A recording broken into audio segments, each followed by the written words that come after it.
স্বামী স্ত্রী মিলিত হবার পর 6টি ভুল কাজ করলে আপনার লাইফে মারাত্মক 3টি বিপদ আসবেই আসবে, কারণ বিশ্বনবী সাল্লাল্লাহু আলাইহি ওয়াসাল্লাম নিজে এই সমস্ত বিষয়ে সতর্ক করে গিয়েছেন। সুতরাং স্বামী স্ত্রী মিলিত হবার পরে, অর্থাৎ একান্ত মিলিত হবার পরে যদি আপনারা এই 6টি ভুল কাজের মধ্য থেকে যে কোনো একটি ভুল কাজ করেন, তাহলে আপনার লাইফে 3টি বিপদ থেকে যে কোনো একটি বিপদ আসবেই আসবে। প্রথম নাম্বার বিপদ, আপনি কঠিন রোগাক্রান্ত হয়ে যেতে পারেন। এর ব্যাপারে মেডিকেল সায়েন্সও তথ্য দিয়েছে, স্বামী স্ত্রী মিলিত হবার পরে এই ভুলগুলি করেন তাহলে আপনি কঠিন রোগে আক্রান্ত হতে পারেন। দ্বিতীয় নম্বরে, আপনার ঘর থেকে বরকত উঠে যাবে। বিশ্বনবী সাল্লাল্লাহু আলাইহি সাল্লাম বলেছেন যে আপনার ঘর থেকে বরকত উঠে যাবে। তৃতীয় নাম্বার হচ্ছে আপনি কঠিন বিপদের মধ্যে পতিত হবেন। সুতরাং এই সমস্ত ভুলগুলি যাতে করে আমরা না করি সে ব্যাপারে খেয়াল করব। প্রথম নম্বর যে ভুল আমরা করব না সেটা হচ্ছে একদম উলঙ্গ হয়ে। এখন বর্তমান সোসাইটিতে যারা একটু নিজেদেরকে সুশীল বলে দাবি করে, মডার্ন বলে দাবি করে, তারা দেখবেন যে উলঙ্গ হয়ে মিলিত হয়, এমন নিউজ আসে আমাদের কাছে। সুতরাং কেউ যদি স্বামী স্ত্রী মিলিত হবার সময় একদম টোটালি উলঙ্গ হয়ে যায়, বিশ্বনবী সাল্লাল্লাহু আলাইহি ওয়াসাল্লাম বলেছেন তোমাদের কাছে যে ফেরেশতাগুলি থাকার কথা ছিল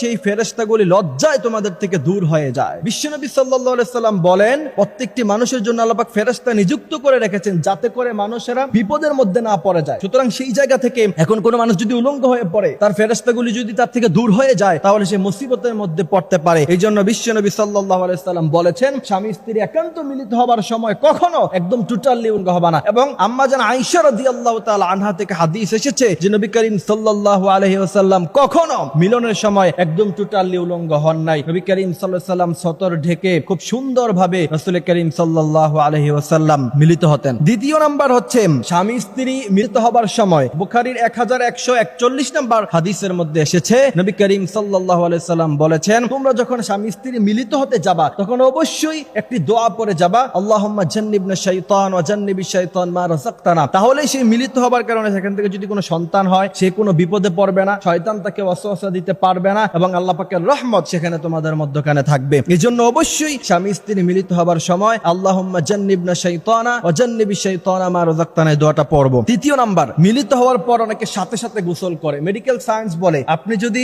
মিলিত হবার পরে যদি সাথে সাথে গোসল করেন তাহলে আপনি অসুস্থতায় পড়ে যেতে পারেন এবং আপনার শারীরিক অনেক সমস্যা দেখা দিতে পারে, কারণ মানুষ তখন শারীরিকভাবে প্রচন্ড, মানুষের শরীর গরম থাকে এবং ঘেমে থাকে। এমত অবস্থায় যদি সাথে সাথে কেউ গোসল করে তাহলে সে রোগাক্রান্ত হয়ে যেতে পারে। চতুর্থ নাম্বার, আবার অনেকে আছে দেখবেন যে স্বামী স্ত্রী মিলিত হবার পরে সকাল 10টায় ঘুম থেকে উঠে তারপরে ফরজ গোসল করে না। আপনি যদি এটা করেন তাহলে এই লং টাইম পর্যন্ত আল্লাহ পাকের রহমত আপনার কাছে থাকবে না। সুতরাং সেই জায়গা থেকে কিছুক্ষণ পরেই অবশ্যই আপনাকে ফরজ গোসল করে নিতে হবে এবং ফজরের নামাজ অবশ্যই পবিত্রতার সাথে আপনাকে আদায় করতে হবে। 5 নাম্বার হচ্ছে স্বামী স্ত্রী মিলিত হবার পরে কোরআন তেলাওয়াত করা যাবে না ফরজ গোসলের আগ পর্যন্ত। 6 নাম্বার হচ্ছে মসজিদে প্রবেশ করা যাবে না ফরজ গোসলের আগ পর্যন্ত। আল্লাহ পাক আমাদেরকে এই সমস্ত কথাগুলি বোঝার, মানার তৌফিক দান করুক, আমিন।